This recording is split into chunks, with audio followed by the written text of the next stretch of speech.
Benjamin Hayes sat alone at the small marble table, watching the entrance of La Belle Vie restaurant at 36 years old. He had built a real estate development company worth millions tonight. He wore his best Navy suit and had arrived 15 minutes. Early for a blind date his sister had arranged. The reservation was for 7:30, it was now 7:45. His date wasn't. Coming, Benjamin signaled for the check, ready to end this embarrassing evening. That's when she appeared. A young woman with blonde hair braided over one shoulder rushed into the restaurant, slightly breathless. She wore a simple cream blouse and navy skirt that looked carefully chosen but inexpensive. She glanced around the restaurant, spotted the single red rose in the vase on Benjamin's table, and her face lit up with relief. Before Benjamin could say anything, she slid into the chair across from him. "I'm so sorry I'm late," she said, her words tumbling out quickly.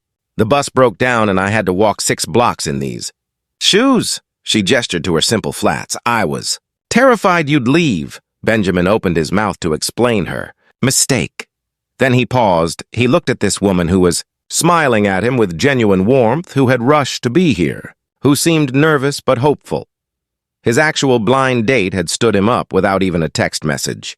What harm could one dinner do? "It's fine," Benjamin heard himself say. "I'm just glad you made it." The woman's smile widened. "I'm Charlotte," she said. "Extending her hand, Benjamin," he replied. "Shaking her hand, so?" Charlotte said as she settled into her chair. "I have to be honest, I've never done this before. Online dating still feels a bit surreal to me." Online dating. Benjamin realized she must be meeting someone she had matched with on an app, someone who apparently also wasn't coming. "First time for me, too," Benjamin said, which was technically true about blind dates. The waiter appeared with menus. Benjamin watched Charlotte's face as she opened hers. Her eyes widened slightly at the prices, and she bit her lip. "Everything looks wonderful," she said carefully. "Order whatever you'd like," Benjamin said. "My treat." "Are you sure?" Charlotte asked. "I know first dates are usually split, I'm sure," Benjamin replied over dinner. They talked. Charlotte explained that she worked as a teaching assistant at an elementary school. "The pay isn't much," she admitted, "but the kids make every day worthwhile. Yesterday, one of my students finally mastered reading 3-letter words. She was so proud of herself." Charlotte's face glowed as she spoke about her work. "What do you do?" she asked. "I work in real estate," Benjamin said, keeping it vague. "That must be interesting," Charlotte replied. "Are you an agent?" "Something like that," Benjamin said. Steering the conversation back to her, he learned that Charlotte lived with 2 roommates in a small apartment, that she had grown up in a rural town and moved to the city for college, that her parents had sacrificed everything to give her opportunities. "They never had. They wanted me to be a doctor," Charlotte said with a laugh. "But I can't stand the sight of blood.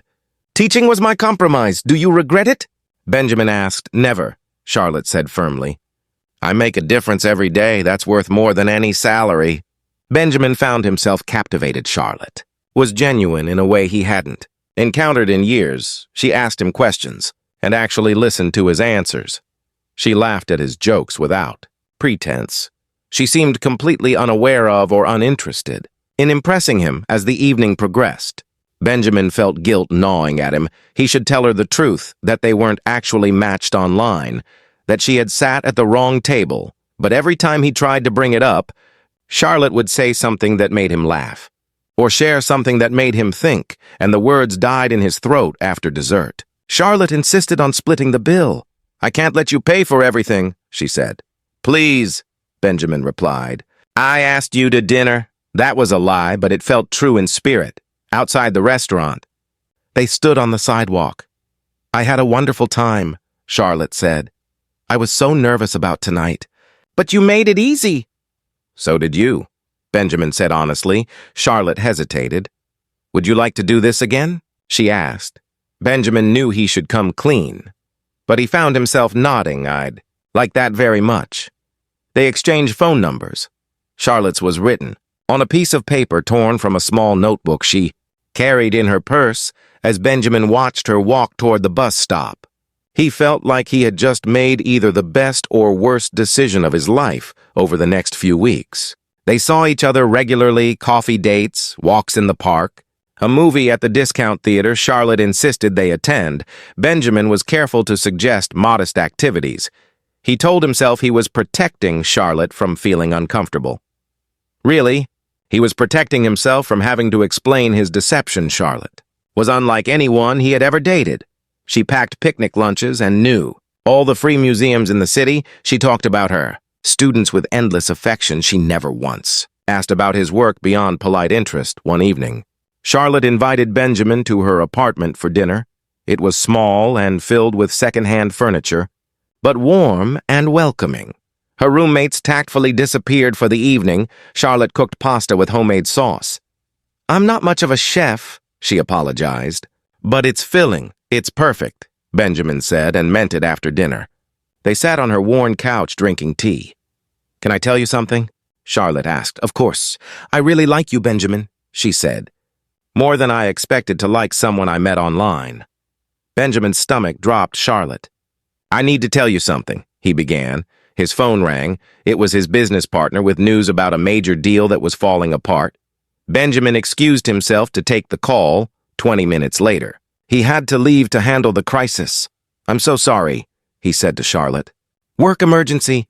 "It's okay," Charlotte said, though she looked disappointed. "I understand." As Benjamin drove to his office, he made a decision. He would tell Charlotte the truth this weekend, but the weekend brought new complications. Benjamin's mother had a health scare. Then Charlotte got selected for a special training program that consumed her evenings. 2 weeks passed in a blur of near misses and postponed conversations. Then, Charlotte called him one afternoon. Her voice strange. "Benjamin, can we meet? There's something I need to talk to you about." They met at a quiet cafe. Charlotte looked nervous. "I need to be honest with you," she said. Benjamin's heart raced. Had she figured it out?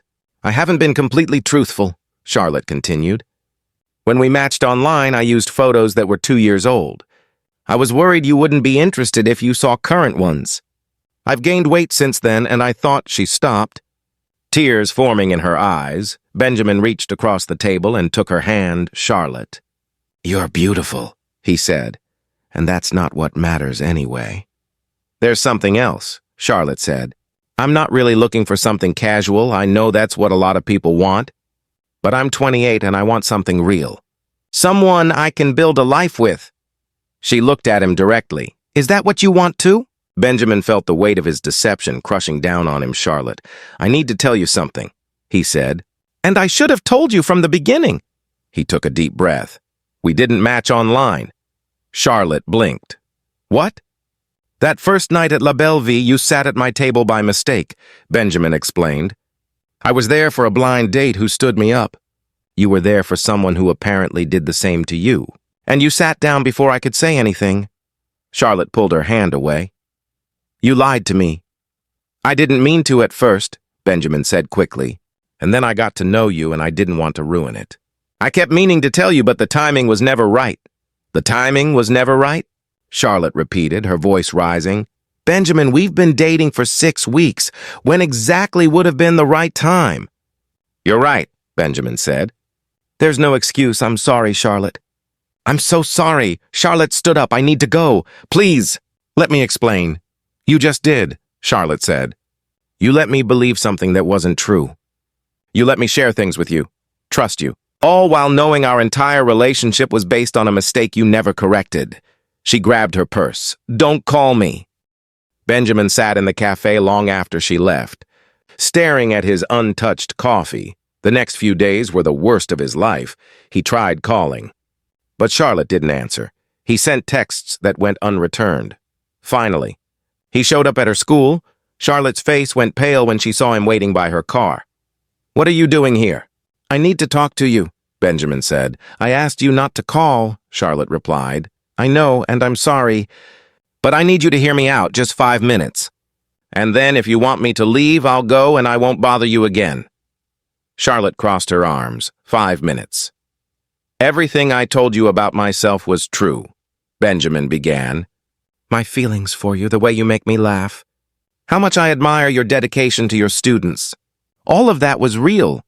But the foundation was a lie, Charlotte said. Yes, Benjamin admitted. And I was wrong. I should have told you the truth that first night or the second, or any of the dozens of times I had the chance. He stepped closer, but Charlotte, I was scared. Scared that if you knew the truth, you'd leave, scared that what we had would disappear, because what we had was the most real thing I've experienced in years. That doesn't make it okay, Charlotte said. But her voice was softer, I know, Benjamin replied. And I don't expect you to forgive me, but I needed you to know that falling for you wasn't a mistake. Lying to you was, but everything else, every moment we spent together, that was the most honest I've ever been. Charlotte was quiet for a long moment. Who were you supposed to meet that night? She asked. A woman my sister set me up with, Benjamin said. Someone I'd never met. And who was I supposed to meet? I don't know, Benjamin admitted. But I'm grateful to whoever stood you up. Because it brought you to me, Charlotte almost smiled. That's a terrible thing to say. It's true, though, Benjamin said. I need time, Charlotte finally said. Time to think about whether I can trust you again. Take all the time you need, Benjamin replied. I'll wait. 2 weeks later, Charlotte called, Can we talk? They met at the same park where they had taken so many walks. I've been thinking, Charlotte said as they sat on a bench. About what you said. About the foundation being a lie, Benjamin waited. You were right that you should have told me the truth immediately, Charlotte continued. But I've been thinking about what happened after. She turned to face him. Every date we went on. Every conversation we had, those weren't lies, were they? No, Benjamin said firmly. Those were real. So maybe the foundation was faulty, Charlotte said. But everything we built on top of it was solid. She took his hand. I'm not saying I'm not hurt, and I'm not saying I completely trust you yet, but I think what we have is worth trying to fix. Benjamin felt hope surge through him. I'll spend every day earning back your trust, he promised. Good, Charlotte said, because I expect nothing less. 6 months later, Benjamin took Charlotte to La Belle Vie. He had reserved the same table where they had met. I wanted to do this right, he said as they sat down. Do what right? Charlotte asked. Benjamin pulled out a small box. That night when you sat down by mistake. It was the best mistake of my life, he said. You showed me what real connection looks like, what it means to care about something beyond success and wealth. He opened the box to reveal a simple but beautiful ring. I'm asking you to marry me. Not as someone you met online, not as the result of a lie, but as Benjamin, a man who loves you more than he knew was possible. Charlotte was crying. Yes, she whispered. Yes, they married a year later in a simple ceremony at the school. Where Charlotte taught, her students were flower girls and ring bearers. Benjamin's business colleagues were surprised by the modest venue, but Benjamin had learned what Charlotte knew all along, that the best things in life aren't planned or perfect. They're the beautiful accidents that happen when you're brave enough to let them.